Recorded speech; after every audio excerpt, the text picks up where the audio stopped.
Thanks to Simply Safe for sponsoring this video. Let's check this out.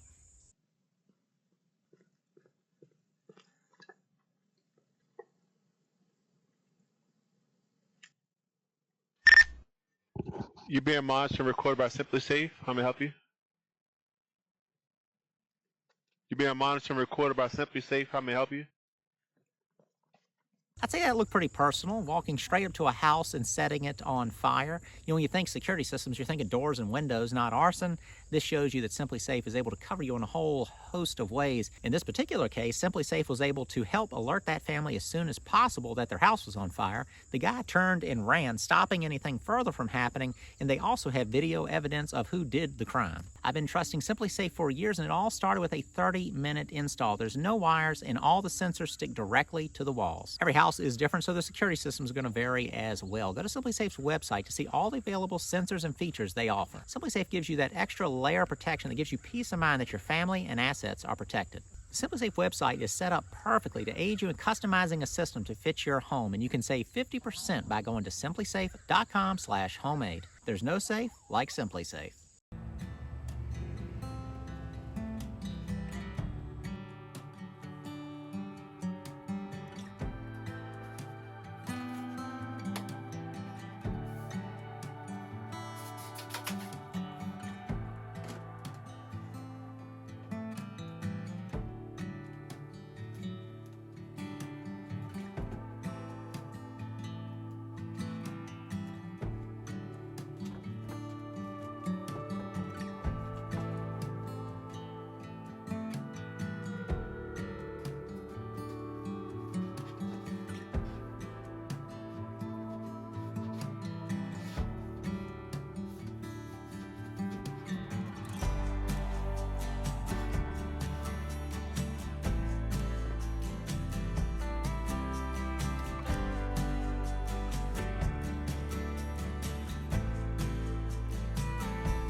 Here's where the flange is mounted in the bathroom above, coming down through the floor, through the insulation. And now I need to glue that joint as well as the other one you see that, 1.5 inches, which is a vent. Then this one on the back is going to be a clean out. That will extend out and come up to where I can run a snake or a jetter down there to get that cleaned up. So I'm going to get under there and get that one glued up, which is a little tricky. It's really tight under here.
Here's a closer look at the plumbing vent and the exhaust for the fan in the bathroom. With the plumbing vent, I just came out 1.5 inches, put a escutcheon around it to clean things up. Sealant will go around that to keep anything from water from entering in. Elbow come up above the roof line. The only concern would be the potential of water running back against the trailer.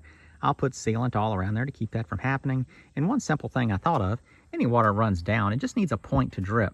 This little lip right here will probably cause that, but you could also just put something like a zip tie about 1/2 inch off of this pipe, and any water that hits it, it would create a drip point to keep it from then ending up on the face of this. Even if it rolls up under here, I just don't think we're going to get anything. Even if it was water just flowing down there constantly, the way all this is flashed in probably wouldn't cause an issue, and there would never be that much water getting on the underside of that. The purpose of a vent allows air to go down this pipe, which is piped right to the bathtub and the toilet. It's piped into those drain lines right beyond the trap. So when air goes down this, it enters that waistline just beyond the trap and keeps the negative pressure that's created by flushing a toilet or draining a bathtub or a sink or any fixture in your house that has water going down. That water going down is going to pull air or create a negative pressure. So if you don't have a vent, either a passive vent like this or an air introducing device underneath a sink or mounted in a wall for other devices, that negative pressure will suck the water out of the trap. And the trap is that U-shaped pipe underneath your sink or in the back of a toilet or under a bathtub or wherever you need a trap. And that acts as a stopper to keep septic tank or sewer gas from coming out of your system. So a passive vent like this comes above the roof line. It's allowing air to go in to keep the water from being sucked out of your traps, but then it gives a point where the sewer gas can come out over top your roof. And the big reason was to keep it off my roof of the trailer and avoid any penetrations. And I'll figure out what I'm going to do with the other potential roof penetrations in a later video.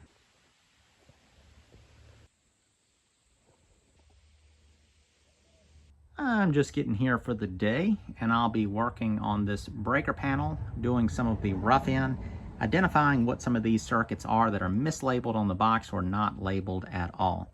So for those of you who don't know, this is a breaker panel. This is 200 amps. This is a home line. It's the style. Here's the main breaker, a 200 amp main breaker. So this controls all the power that goes into the two legs inside the box. So starting back at the meter, you've got your meter, then there's a disconnect. The meter is not even in it because the power's not on. The disconnect is turned off. Think of it as a big light switch that sends power to this. And then this box has its own 200 amp breaker. And then each circuit, meaning each sort of set of wiring that runs to a specific spot in a house, is on its own breaker. So this is a 220 breaker or 240 breaker, however you want to, whatever you want to call it. And so this is attached to both of the legs. So two wires run in, two legs of 120. And you can see how the breakers, they kind of snap on to these little posts. And so a 120 breaker is just attached to one side of the box. A 240 bridges both sides, and that's why it's got a double pole. And so you see that it has two hots.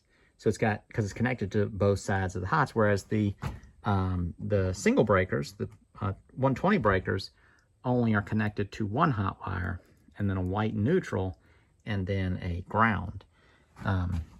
So those are what breakers are. If something happens, the breaker is supposed to flip off, and then something was wrong, and that protects your wiring from usually overheating.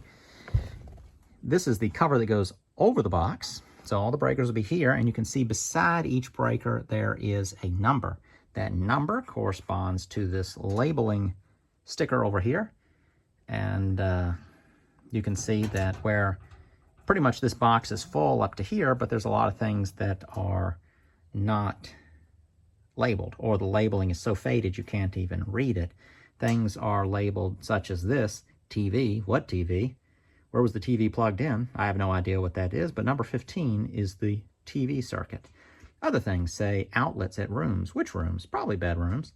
Main bedroom. Well, the main bedroom's also tied to the non-main bedroom.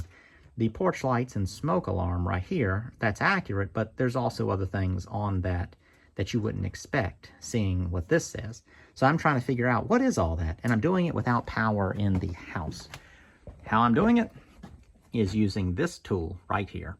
So I take a wire coming out of the box, I undo the black wire from the breaker. You can see how those black wires are attached to those breakers. I'll take the black wire, then I will take the neutral wire off the neutral bar, and then I plug them into my inverter. This is an inverter, it runs off of a battery, and I think this is a relatively safe way of doing this.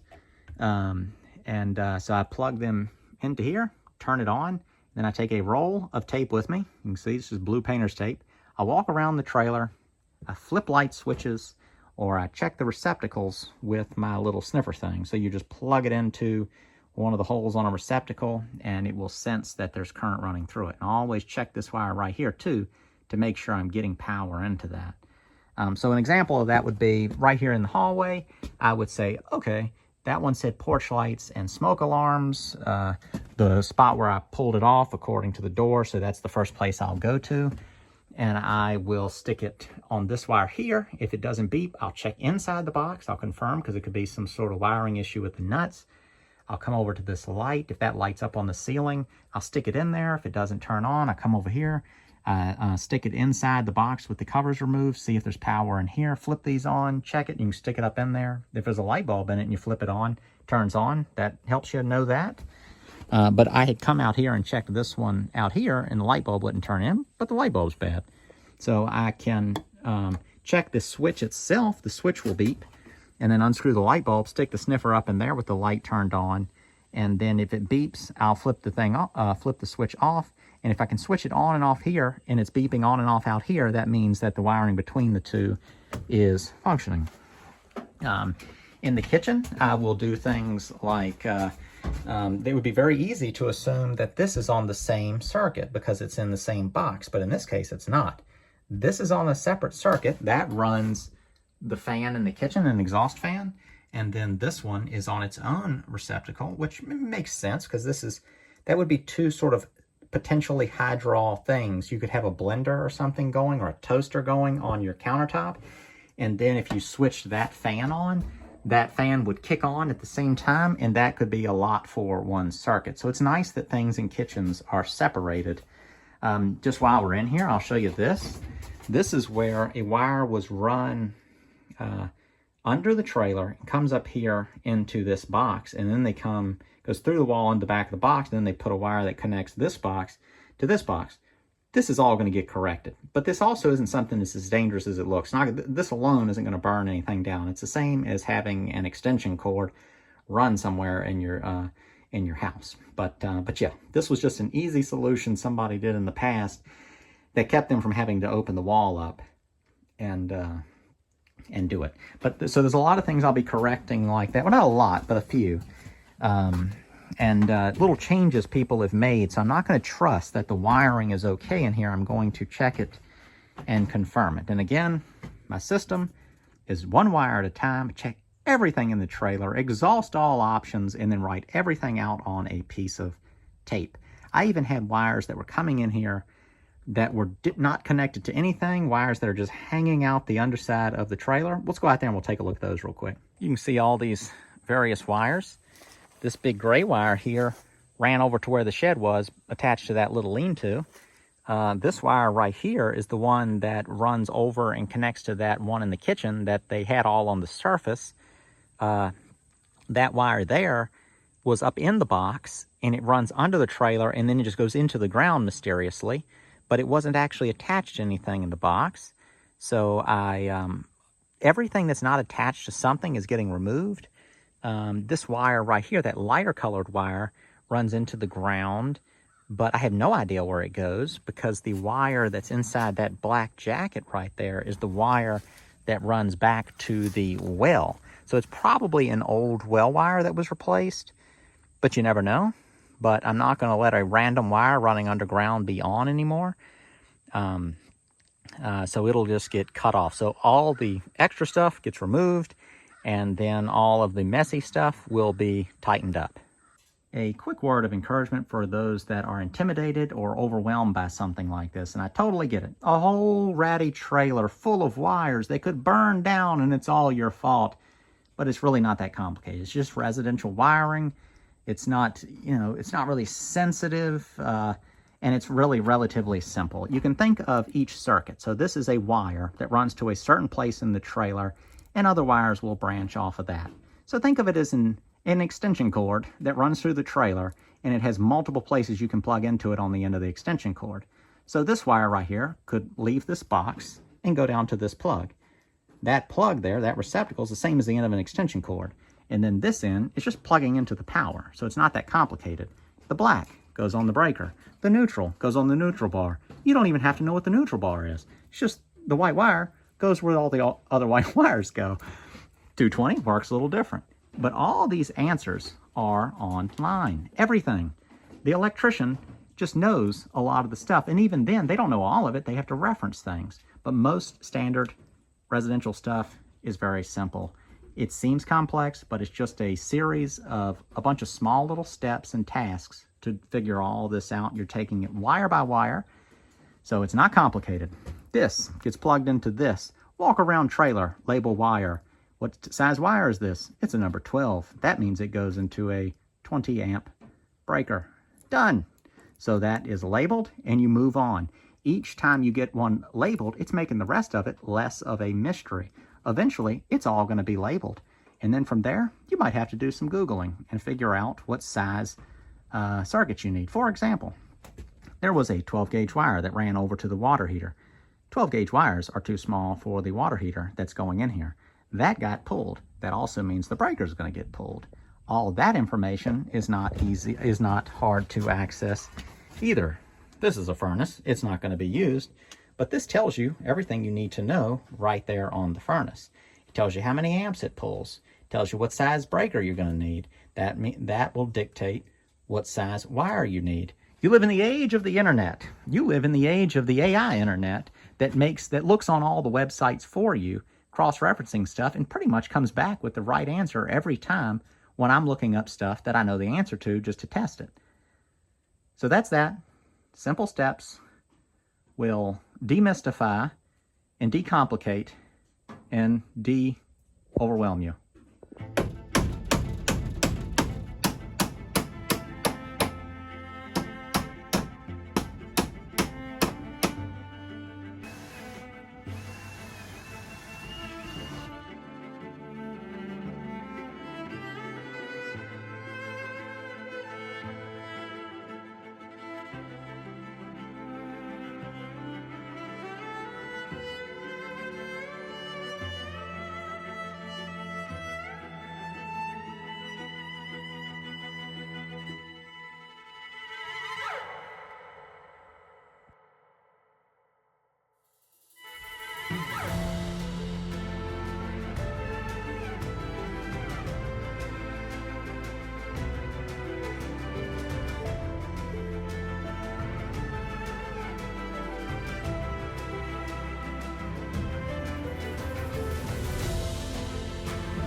I know I already talked it to death, but all the electric in this room is attached to so much other stuff. So I'm trying to separate some circuits onto their own circuits to where they're not overloaded. I've got that inverter. I've got this one plugged in here. It's got plenty of stuff on it. So this bedroom's on it, so I can show you that. Hear that? And then so that's the closet light as well. So you come in here. See how neat it is? You could go off grid on a Milwaukee battery. You come in here, you can check things. See, no, it has nothing to do with it. But you come in here, it's like, oh, there's a light on right there. So this is running these fluorescent lights right now. You come over here, we can check a receptacle. Okay, there's receptacles, not on there. Flip this and listen.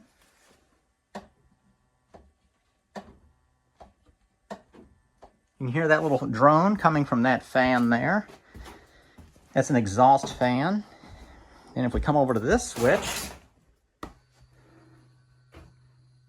Little Milwaukee's doing a lot of work right now, isn't it? So it's running that. There's a receptacle right there that could be checked. I know it's not on that one. Let's come over here. This is the switches by the front door. Flipping those, nothing's happening. I know that they're on another one. Come into the bedroom. Look at that. All the way down here. So all the lights in the trailer are hooked into that one circuit. It's not that big of a deal, but once you start adding fans, and then you've got the exhaust fan over here, you've got all these fluorescents, you know, those are going to pull some stuff. What I want to replace these with is get some LED style fluorescent lights, remove the housing, the old housing, and just put those. I might just get the Harbor Freight lights and then mount those up in there, 3 of those, and then that would add a lot of light into this. The other option would be able to get some with a little more pleasant and warmer tone. So I may order something like that that's not as, you can see the difference. So this would be color temperature. So the bulb that's here is cooler than the one is down there that's warmer. So something sort of in between these two is a more pleasant light. So the way I'm wiring things up so far is I have that white wire go from the panel over into this switch, and then the bathroom lights are on their own circuit. So I think what I'll do is I'll disconnect the bedroom's light circuit from the one that runs to the other trailer. I'll pull the wire that jumps power from here, I'll pull that over into the box. Then that side of the trailer will be on its own circuit, and then I'll pull a wire from here over into the box, and I'll join these 2 wires, and then they will connect to a breaker. I could also pull power off this box or pull that white one over to here and then take power over here. There's a number of ways to do it. But that would make from this door over its own lighting circuit, and then from that wall down. Not a huge deal to just take the one room off of it, but without taking the ceilings down in the other part of the trailer, I'm not able to totally separate all that other stuff.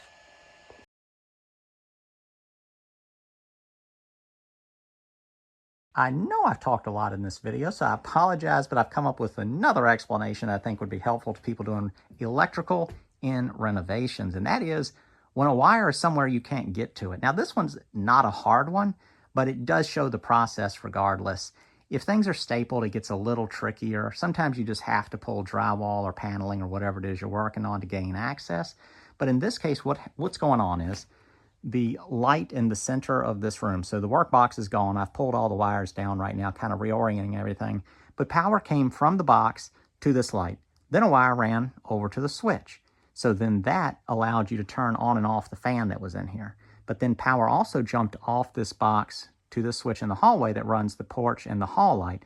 Then power also went into this wire that's hanging here into the closet.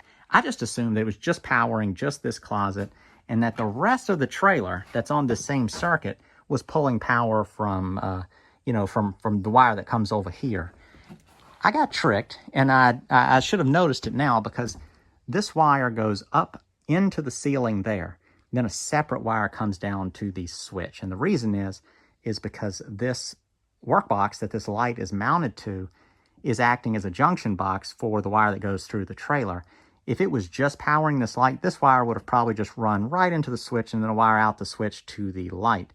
But since you want constant power to that box to jump power to the rest of the trailer, it has to go there first. I should have noticed that, but I did not. So this wire is too short to get anywhere. So I need a longer wire. Your options are, you could put a junction box right in the ceiling with a cover, as in just a work box, wire nut onto it, and then run over to the panel. That's a little messy. So the easiest thing to do, and now that's what you would do if access was like way too hard. You could just bring it into the wall somewhere. The other thing you can do too is you can do things like, say you wanted a wall sconce or something, or it would just be easier just to put a box there, put a sconce there, and then have it on a switch. Go into that just for the sake of a convenient place that this wire can land, and then you just add something you didn't plan on adding, but it was for the purpose of solving this problem. But since this isn't too complicated, all you have to do is go up in here, find which wire this one is. Inside there's going to be 3 wires: the wire that runs into it, the switch wire that runs out, and the wire that runs to the rest of the trailer. You got to disconnect everything, locate which one this is by yanking on it some, pull that one out. But when you pull it out, you want to either attach your wire to this wire, which is kind of loop the ends together, and then wrap them in electrical tape really good to where when you pull it through, it holds on to it. Then the other thing you can do is use a fish steel. So you loop the end of your wire through this one, wrap a bunch of electrical tape through it, and then when you pull this wire out, it pulls your fish steel through. Then you hook your new wire on it, and you pull that wire, the end of it out, and then the rest of it's just going to be coming into the room, and then we're going to run power over to the panel. So we're going to have a going right from a breaker into this closet, and then that will feed the rest of the trailer. And then the rest of all this electric, what I ended up doing is the wire that ran from here to the light, I pulled it over into the light switch, and then the wire that goes to the light switch for the hall and the porch, that one ran up to this light. I pulled that one down into here, and then so now we have power going into this box. Then we have power that feeds that, and then there's going to be one more that comes through this hole, and I'm going to put some of those recessed lights in here. So then everything is separated. That wire comes into this box. The bathroom lights come into this box. They will connect in this box with a pigtail that then connects to a breaker. So this wire and this wire will become one circuit in the box.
I've never been happier to be at the end of a video.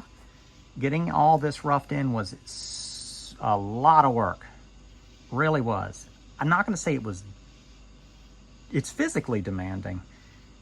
And I did have to think about a lot of stuff. You know, it's rough in, but you're deciding where things are going to be. When you rough a wall in, that's where the wall is going to be. When you rough in your wiring, that's where your wiring is going to be, your lights, all of it. So it's called rough work, but it is final work in as far as determining where everything's going to go. It was just a lot of figuring out, you know, adapting the old electric to the new electric, moving things around, ending up thinking I was going to stay with the old wiring in here and totally replacing it, bumping it up to 12 versus 14 gauge. Little things like this where I thought the power was going one way, but then it's coming another way, so it was complicated there. Everything I kind of did in here, well, not everything, there was just a lot of steps that got more complicated as I was doing it. I introduced this rat's nest into sort of this part of the project, so that slowed me down, but I'm glad to have that done. All the electric is roughed in except for two things. I'm going to run a wire over into the corner for the water heater, but it's $80. Electrical wire's gone bananas, so I'm going to see if I have a wire somewhere. I think I do. I don't know if it's long enough to do that, to where I don't have to buy that. I bought a new roll, 250-foot roll of 12-gauge Romex. Son of a... Sorry, long day. The roll of Romex that I bought was $179. Pre-coronavirus, that would have been about 70-ish, I believe. 14-gauge wire was like 40-some a roll. That's $124 now. That's bananas. OSB was $10 to $12 a sheet pre-corona, went up to like $45, $50, and it dropped back down to its low price. I know it's two different products, but why is this stuff got to be that expensive? I think that's some shenanigans going on with the wiring and probably some other things too.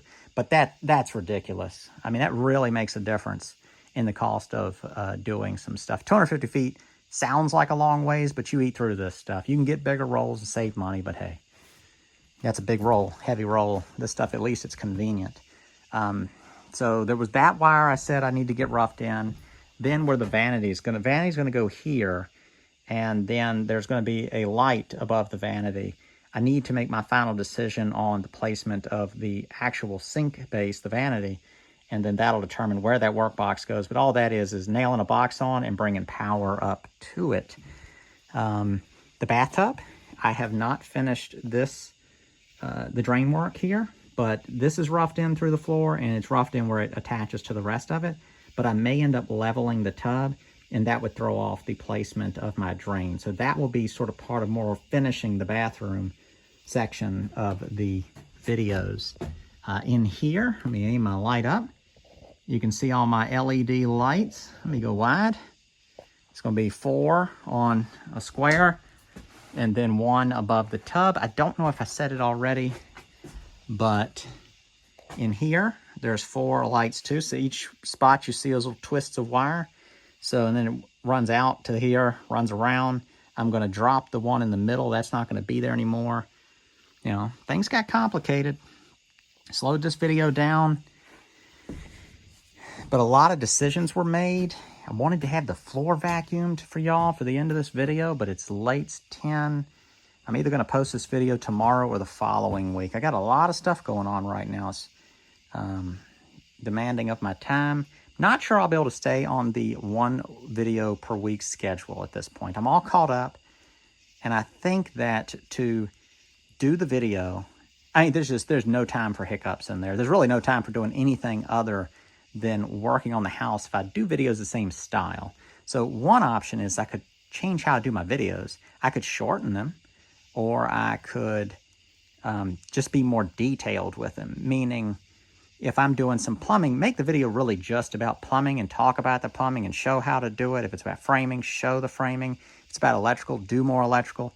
For example, a lot of the talking that I did in this video could be super long. I may end up breaking this video in half. So if I end up doing that, this will be the end of that one. The end of the second video, I mean. I don't know if I said it already, but the first part of this video, there was no siding. So I was doing the rough end work and then switched to the roof, the siding, and then got back on this. This was a portion, I think, that wasn't shown, repairing all the framing around that window. That happened like right after I hammered that piece in the beginning of the video.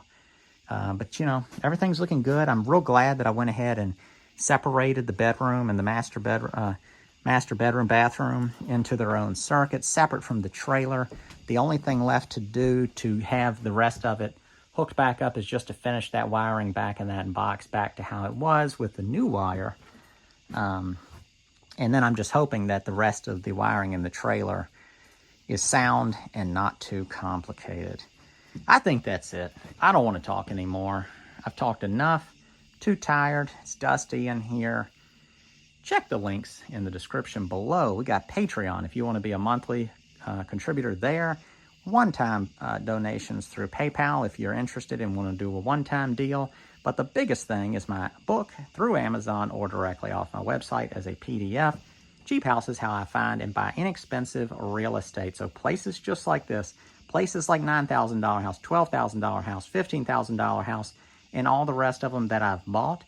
The prices may be a little more expensive, but the technique to buy the cheapest ones is still going to be roughly the same. Check the book out. It's on Amazon through Kindle. The Kindle app, you can read it on anything you got in your hand or you're looking at right now, or you can get it off my website as a PDF and print it off. Thank you all for watching. I'll see you next time.